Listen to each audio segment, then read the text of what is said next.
Christ, Christ upon the Mount of Olives rehearsed the fearful judgments that were to precede his second coming.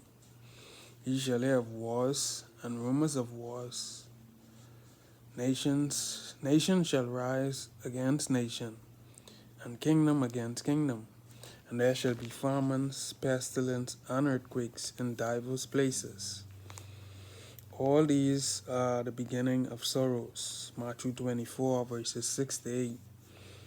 While these prophecies received a partial fulfillment at the destruction of Jerusalem, they have a more direct application in the last days.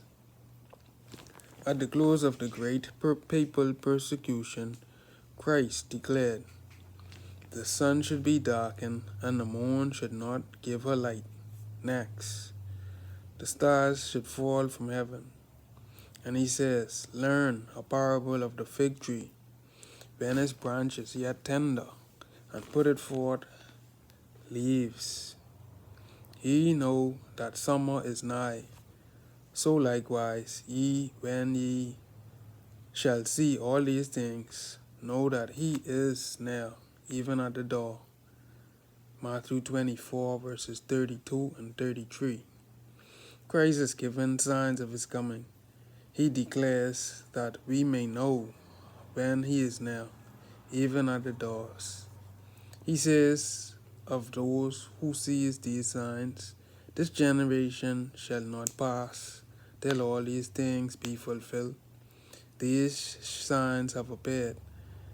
Now we know of a surety that the Lord's coming is at hand. Signs on the 8th. Jesus declares, "There shall be signs in the sun, and in the moon, and in the stars, and upon the earth, distress of nations." Luke 21, verses 25, Matthew 24 and 29, Mark 13, 24 through 26, Revelation 6, 12 to 17.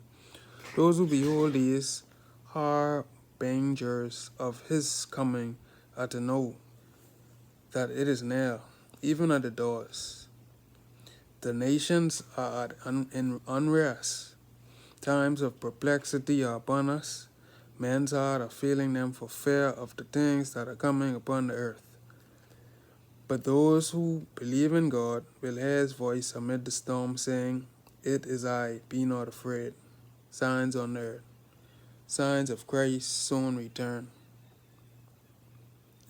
We live today in a tension-filled and restless society where many are seeking to find inner rest and release by joining stress management programs, health clubs, meditation groups, or by taking pills, alcohol, drugs, or vacationing to a fancy island.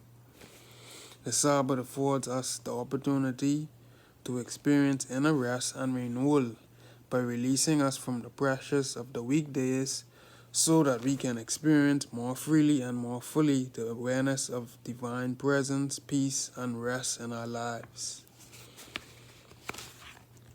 Historically, some have argued from the Mosaic origin of the Sabbath. Palestinian rabbis, for example, at the time when Hellenistic forces were pressing for the radical abandonment of the Jewish religion, saw that the Sabbath was given by Moses exclusively to Israel. This exclusive and nationalistic view of the Sabbath was inspired by the necessity to preserve a Jewish identity, particularly at the critical time of Antiochus Epiphanes.